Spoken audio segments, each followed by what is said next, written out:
secara singkat mengenai proposal usaha yang kami buat, yaitu kedai telur gulung Asoy. Latar belakang yang melatar belakangi usaha ini adalah salah satu jajanan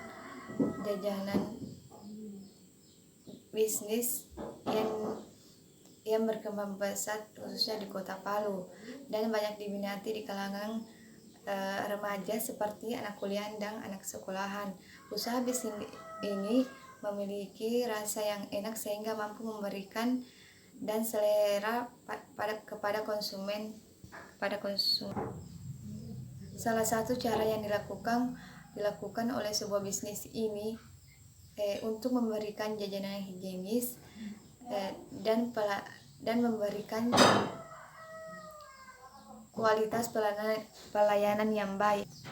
Profil usaha telur gulung Asoy ini merupakan usaha pribadi yang didirikan oleh Ibu Masita Nurdin yang awalnya hanya bekerja di kedai milik temannya sendiri, dan pada tahun 2019 ia membuka usaha sendiri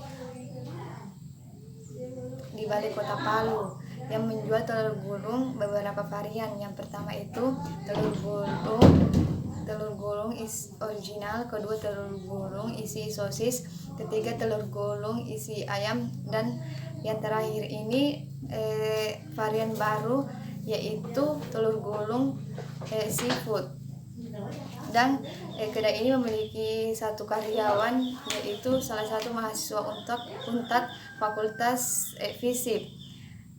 Dan mahasiswa ini dipercayakan membuka menghandle kedai ini, dan bukanya itu sekitaran pulang dari kampus. Jam bukanya itu tidak menentu perharinya, dan pemasukan perharinya atau per bulan juga itu tidak menentu berapa, karena jam masuknya saja sudah tidak menentu. Begitu juga sebaliknya. Aspek pemasaran. Dalam pemasaran produk terdapat 3 komponen utama yang harus dijalankan sebagai ranking dari strategi promosi perusahaan, yaitu sebagainya. Yang pertama itu segmentasi. Segmentasi pasar berarti membagi pasar menjadi beberapa kelompok pembeli dan yang berbeda dan mungkin memerlukan produk marketing yang berbeda pula. Segmentasi pasar telur gulung Asoy adalah masyarakat Kota Palu yang golongan menengah ke bawah. Yang kedua itu target, merupakan tindakan menilai kriteria keterkaitan dari minat dari beragam segmen pasar, kemudian menentukan segmentasi pasar yang mana akan dijadikan sebagai target pasar. Yang ketiga positioning, merupakan upaya untuk mendapatkan posisi produk dalam menghadapi pesaing. Perkembangan strategi ini bertujuan untuk mempengaruhi tentang bagaimana suatu segmentasi pasar tertentu mulai produk maupun jasa ketika dibandingkan dari komponen pasar. Bauran pemasaran. Bauran pemasaran ini terdiri dari 7P, yaitu product, price, promotion, place, play, process, physical and evidence. Produk itu pengembangan suatu produk sesuai dengan kebutuhan dan keinginan konsumen yang tercermin dari pilihan kualitas produk diberi konsumen dan rasa. Price itu strategi harga yang ditetapkan sangat mempengaruhi konsumen dalam melakukan pembelian. Promosi sangat berpengaruh pada penjualan suatu produk. Tujuan usaha yang dikelola dalam memaksimalkan laba dan keuntungan promosi yang dilakukan. Place, tempat penjualan atau merupakan salah satu aspek penting yang diperhatikan dalam suatu usaha guna menarik perhatian konsumen. Tempat yang mudah dijangkau, bersih, dan konsumen yang datang ke outlet jajanan lokasi tempat penjualan telur gulung ini cukup strategi, karena upaya yang dilakukan dalam penataan penjualan yang berupa memisahkan tempat bagi pengelolaan bahan baku, penggorengan, pengemasan, serta penjualan sehingga konsumen dapat melihat langsung proses pembuatan telur gulung. Proses yang dimaksud di sini adalah bagaimana outlet jajanan dari telur gulung ini melayani konsumennya. Jadi pada saat konsumen ingin memesan, konsumen memiliki pemesanan dulu menunya, terus baru dibuatkan. Ya, sistemnya itu memesan dulu baru dibuatkan ya. Ke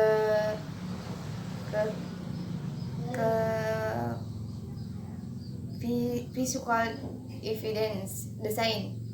Kedai telur gulung asu terbilang umum seperti kedai pinggiran jalan pada umumnya, tetapi kedai ini menyiapkan tempat duduk di depan kedainya agar konsumen tidak berdiri ketika menunggu pesanannya, dan bisa juga dimakan di situ.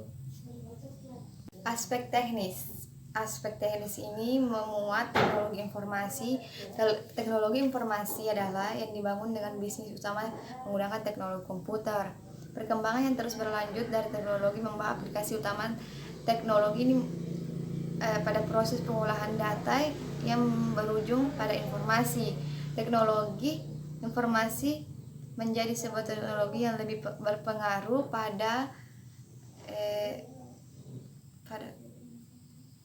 dan diaplikasikan dibandingkan teknologi komputer yang awalnya hanya berkembang pada dunia kompetisi hitung menghitung. Dan kita sangat bagus menggunakan teknologi informasi ketika ingin mempromosikan atau lokasi ini beralamat di usaha telur gulung asu ini beralamat di Jalan Baruga, Kecamatan Palu Selatan, Kota Palu, Sulawesi Tengah. Manajemen persediaan adalah sistem, metode atau cara untuk mengendalikan dan mengelola persediaan usaha kecil usaha telur gulung asu ini. Selanjutnya bab 4, biaya operasi dan pembelian. Yang 4.1, biaya tetap dan biaya variabel. Biaya tetap merupakan biaya yang dikeluarkan oleh sebuah perusahaan dalam keadaan konstan atau umumnya senantiasa tidak berubah. Dalam keadaan konstan tidak berubah walaupun mengalami peningkatan atau penurunan jumlah produk, barang atau jasa yang dihasilkan. Biaya variabel adalah biaya yang dikeluarkan oleh perusahaan secara berubah-ubah didasarkan pada perubahan jumlah produk yang diproduksi. Dalam bab 4, aspek keuangan telur gulung asu sesuai perhitungan modal ada 5.1, kebutuhan dana investasi. Biaya praoperasi senilai 200.000 untuk uang sewa per bulan. Bagian B, biaya tetap gerobak 1.500.000, biaya modal kerja 1.745.000.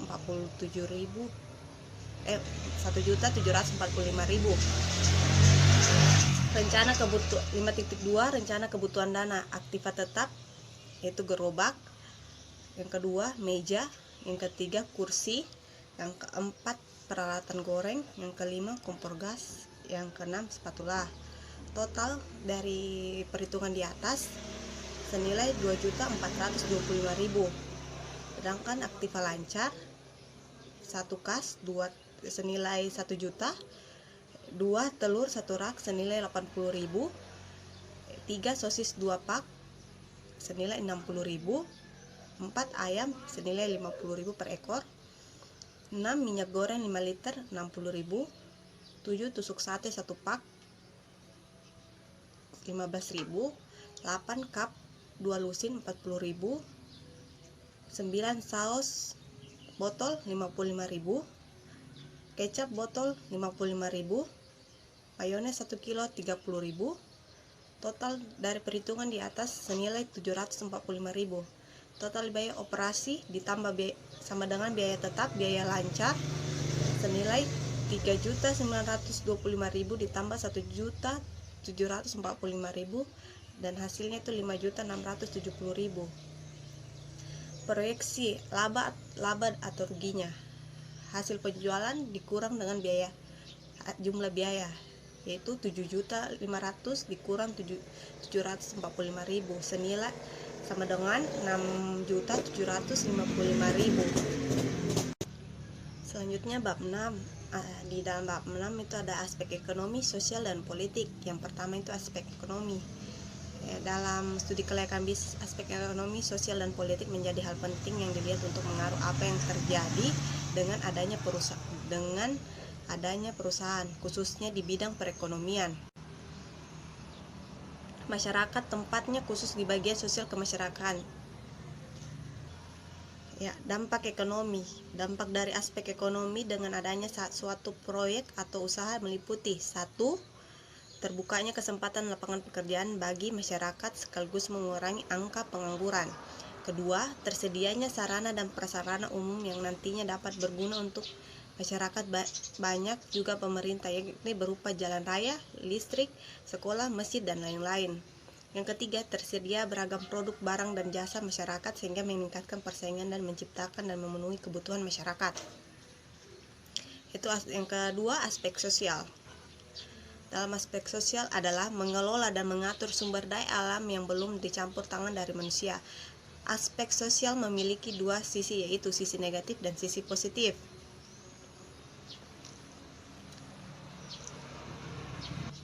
Yang ketiga, aspek politik. Adanya isu, rumor, spekulasi yang ditimbulkan akibat kondisi politik yang diciptakan pemerintah akan mempengaruhi pemerintah dan yang menawarkan suatu produk, baik itu barang maupun jasa.